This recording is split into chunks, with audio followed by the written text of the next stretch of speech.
the most memorable game in the world, but it was a lot of fun, and it was a little different, and that's what we want at this point, right? Well, according to sources, the game's development cost around $85 million, and then EA, through EA Originals, apparently spent $40 million on marketing and distribution, so you can chalk that up to $125 million total. Obviously, it gets a little more complicated with like how EA Originals works and how it's actually pretty generous to the developer, like in the developer's favor, but still, it wasn't enough.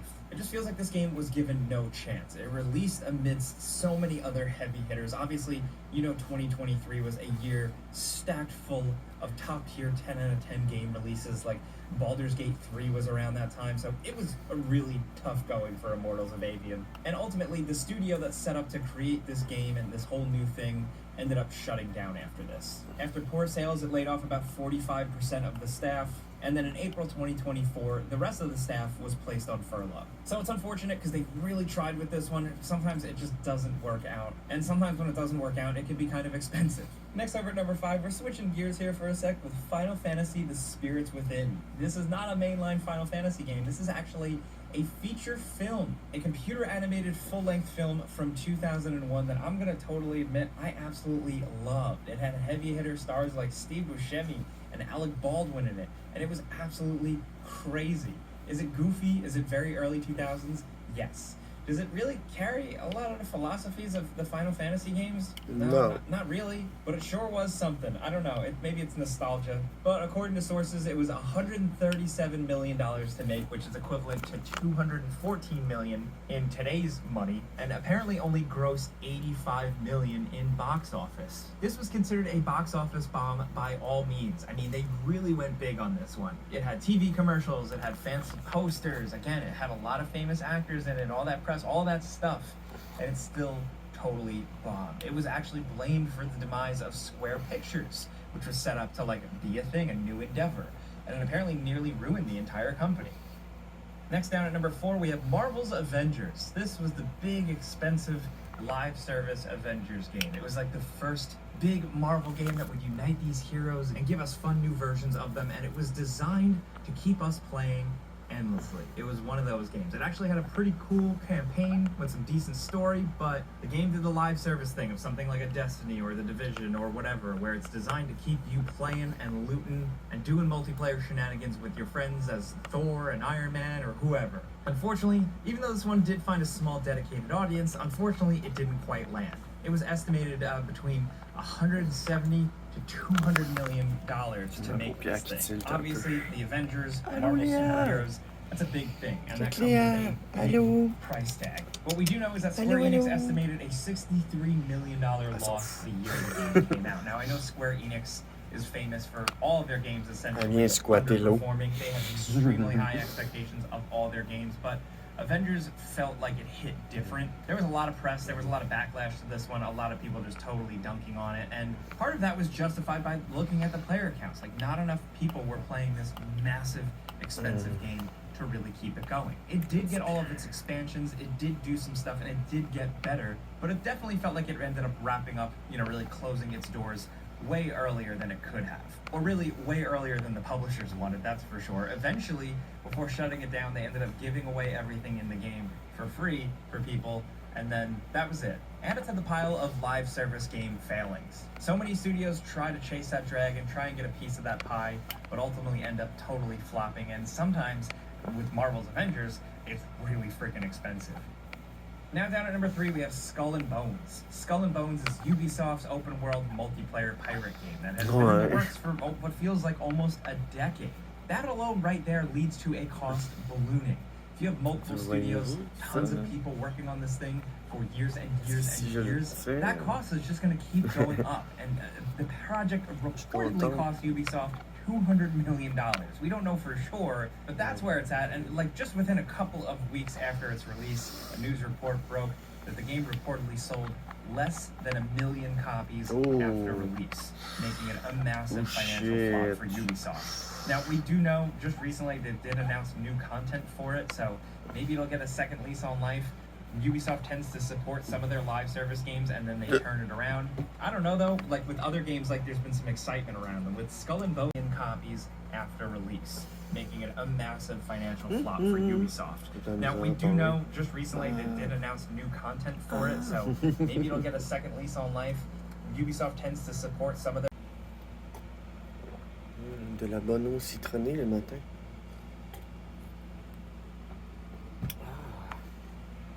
Puis, as-tu l'air trop fou?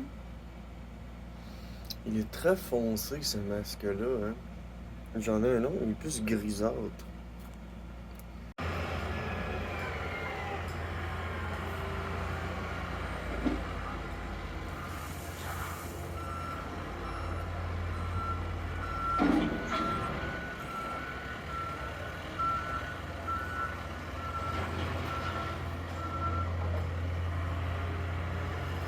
Bonjour.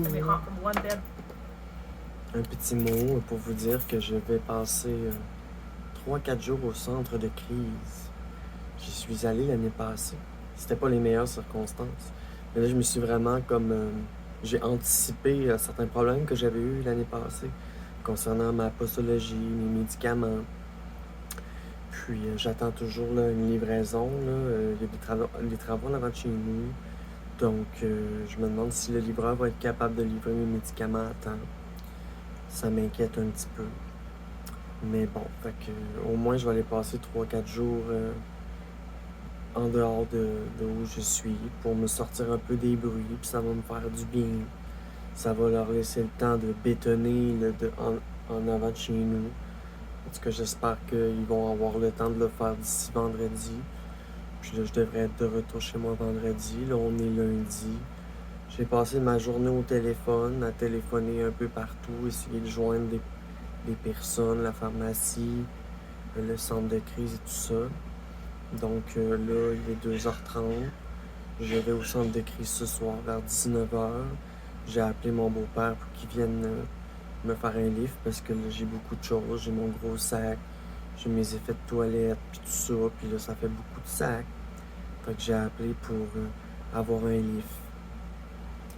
Fait que, donc c'est ça. Quand on est au bout du rouleau, qu'on est en démarche d'aide, qu'il y a beaucoup de choses dans notre tête, puis qu'il y a en plus des bruits à l'extérieur, ça commence à frapper à 7h du matin, puis moi, je me repose plus vraiment.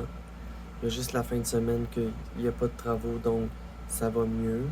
Mais c'est sûr, il y a des personnes qui m'ont offert des logis, des personnes à l'extérieur de Québec, mais malheureusement, je peux pas me rendre parce que ça prend des sous, puis j'ai pas d'argent non plus en ce moment. J'attends ma paye. Puis là, ben c'est ça. Je vais aller passer une couple de jours en dehors de mes affaires. Ça va me faire du bien. J'ai emmené mes effets de toilette, puis quelques vêtements. J'ai fait une petite brassée rapide pour me dépêcher, pour avoir des choses, une paire de bobettes de plus ou des choses. Une brassière, des affaires qui pourraient me manquer. Fait que je prends vraiment tout ce qui me manque. Je me fais des sacs. Je vais aller passer une couple de jours. Ça va me faire du bien parce que je suis plus capable d'entendre les bruits.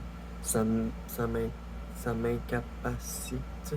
Ça m'handicape beaucoup en ce moment. Fait que c'est ça. Puis en plus, il y a le service santé à mon travail qui me court après. Ils veulent savoir avoir de l'information sur mon arrêt. Puis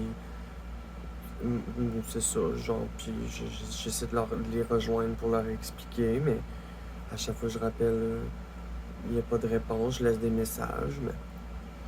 Fait que là, je me dis que pour ça, je vais attendre un petit peu, je vais essayer de les rejoindre plus tard cette semaine, puis que ma priorité pour l'instant, c'est vraiment de me faire livrer mes médicaments.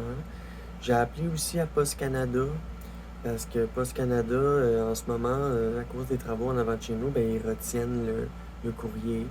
Fait que j'ai écrit, je les ai appelés pour avoir de l'information, savoir où est mon courrier en ce moment, parce qu'il va y avoir beaucoup de courriers là, qui vont arriver tout en même temps, puis on a une toute petite boîte à mal.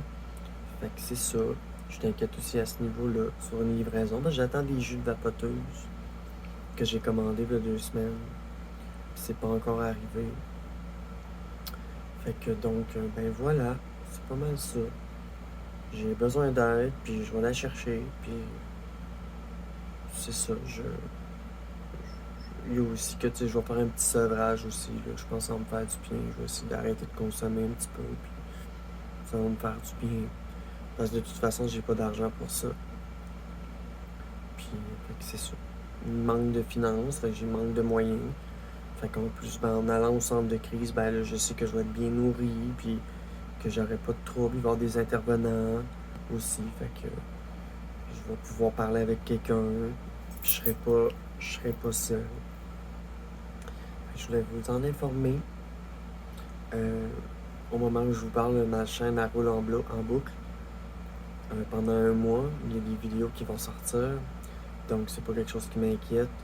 Justement, ce projet-là de petit journal de ma transition, ben, il roule en boucle, puis il continue. Fait que c'est pour ça que, dans le fond, je suis pas toujours en train de me filmer, puis de prendre des vidéos. Oui, peut-être que il y a beaucoup de contenu. Je fais une petite vidéo par jour, 2 jours, 3 jours, je ne sais trop.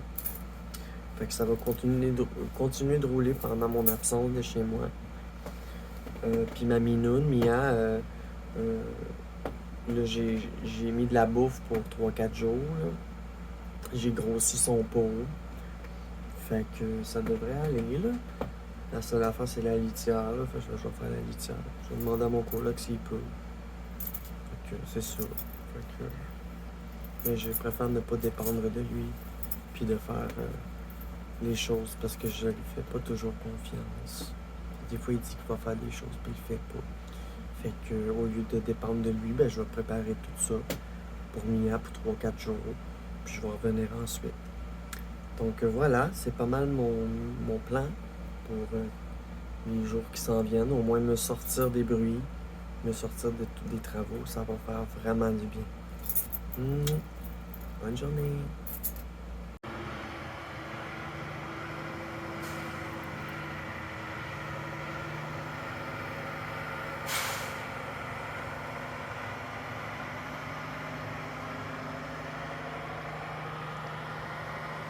Je viens de recevoir un appel du service santé. La femme qui m'appelle voit que je m'appelle Mélodie. Je lui dis que je suis une femme trans. Je lui explique ce que j'ai fait comme démarche et quel organisme me suive. Puis, après quelques phrases, elle m'a mégenré. Elle m'a appelé monsieur, puis elle s'est reprise vite fait. J'ai trouvé ça insultant. Ça me prouve que je suis pas encore capable d'avoir des stratégies contre les personnes qui me mégenrent. Je suis encore trop sensible. Fait que c'est pas mal ça. C'est pas mal ça. Ça m'attriste un peu. J'étais vraiment plus capable au téléphone. Elle dit, je vous sens frustré. Je dis, oui, madame, je suis plus capable. Là. Je fais de la projection. Tu sais, mais j'ai été très, très sec au départ. Tu sais, j'ai commencé à lui dire, bon, telle date j'ai fait ça, telle date j'ai fait ça. Elle dit, racontez-moi pas tout, madame. Tu sais. Mais en tout cas, ce soir, je m'en vais au centre de crise. Je suis plus capable. J'abandonne. J'ai reçu mes médicaments. C'est pas les bons. C'est pas grave. J'ai payé. M'en calisse. Fait que demain, je vais me réveiller. Je serai plus ici. Je vais pouvoir me reposer. Merci de me suivre. Bonjour les belles personnes, c'est Mélo. Il m'est arrivé une situation un peu tannante. J'ai envie de partager. Comme vous voyez, je ne suis pas chez moi, je suis dans un parc à Sainte-Foy, random, à côté du YWCA. C'est comme le YMCA, mais c'est juste pour les femmes. C'est écrit sur le char qui est à côté, c'est écrit « Pour toutes les femmes depuis 1800 quelque chose ». Donc, pour toutes les femmes, si je suis une femme, si je vais aller m'entraîner dans un endroit safe, ben, probablement que je vais les contacter pour voir c'est quoi leur service. Puis s'il y a des... C'est ça, je sais pas, des entraînements, je sais pas moi, une piscine, du yoga, I don't know. Tu sais, s'ils ont des cours de yoga gratuits ou quelque chose, tu sais, je vais m'informer. Parce que c'est pas très loin, je prends l'autobus, ça me prend une vingtaine de minutes, puis me voilà. Fait que là, je suis à côté de ma résidence temporaire. Ma résidence temporaire. Madame Mélodie. Et sa résidence temporaire. Fait que c'est ça, j'étais à Sainte-Foy, je suis plus dans Limoilou, je suis plus dans les travaux puis tout ça. Donc j'ai appelé au centre de crise, puis ils m'ont écouté, puis ils m'ont offert le temps de 3-4 jours. Puis même s'il y a eu des petits problèmes là, concernant certaines médications durant le jour, ben je lâche prise. Tu sais, il est arrivé plein d'affaires aujourd'hui, j'ai été beaucoup dans l'action, j'ai téléphoné, puis tout. Mais là, je lâche prise. Puis il m'est arrivé une situation, puis c'est ça que je veux vous raconter. C'est que j'étais arrivé pour faire le check-in. C'est pas comme un hôtel, mais presque. Il faut que tu arrives à une heure précise pour qu'une personne puisse t'accueillir, te montrer les lieux, puis tout ça. Puis là, je suis arrivé là-bas à 7 heures. Puis, tu sais, le temps qu'il y ait la rencontre, il y avait comme des bruits, puis ça m'a déconcentré. Mais dans le fond, il y avait une petite rencontre quand je suis arrivé. J'ai expliqué un petit peu pourquoi que je viens au centre de crise. C'est plus dans le but de me reposer à cause des travaux, parce que là, j'ai pas vraiment nulle part où aller. Puis, ben, c'est une ressource qui est là. Fait que, tu sais, en discutant, ben, j'étais admissible. Donc, me voilà à Sainte-Foy. Puis, j'ai déjà fait une vidéo, j'étais assise là, mais là, je suis assise ici. Fait que, ouais, fait que dans le fond, j'ai couru. Ils m'ont prêté une passe de bus parce que j'avais laissé mon téléphone chez moi. J'ai tout amené, sauf mon téléphone. Alors, impossible d'appeler pour dire alors. Je suis retourné chez moi à une heure tardive et je suis revenu à une heure tardive. Puis, je voulais arriver avant 11h. Dans le fond, à partir de 11h, tu peux plus sortir de la maison. Puis à partir de 11h30, il faut que tu ailles faire dodo. Que tu sois dans ta chambre. Fait que là, il est 10h et quelques. Ouais, 10h20. Puis j'ai fait une petite commission à la SQDC aussi. J'ai couru. Je suis parti. Ça fermait à 9h. J'étais au centre de crise à 8h15. J'étais dans l'autobus à 8h23. Je suis débarqué de l'autobus à 8h37. Puis, pas tout à fait 37, mais puis genre 35. J'ai couru jusqu'à la SQDC pour m'acheter du pot un peu parce que je voulais pas être en sevrage. Là. Fait que c'est ça. Là, je vais me fumer une petite puff. Je vais fumer une cigarette pour masquer mon odeur. Puis, je vais aller manger un petit morceau avant de me coucher.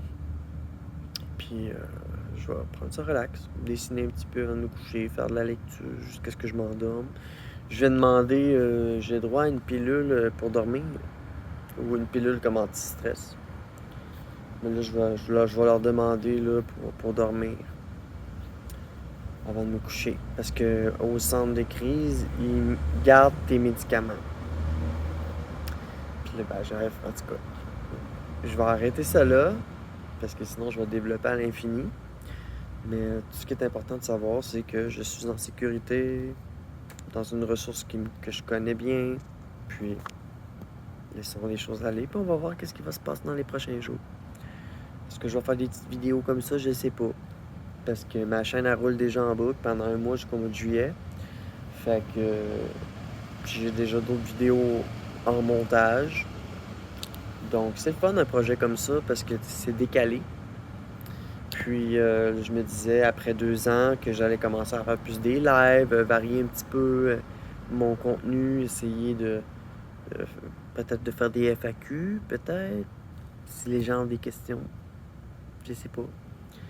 Mais je vais sûrement faire aussi genre du reading. J'ai quelques idées. Donc voilà. lâchez pas vous aussi. Si jamais là, vous avez besoin d'aide, il y a toujours des ressources autour de vous. Tapez Google, c'est votre ami. Voilà. Bye bye.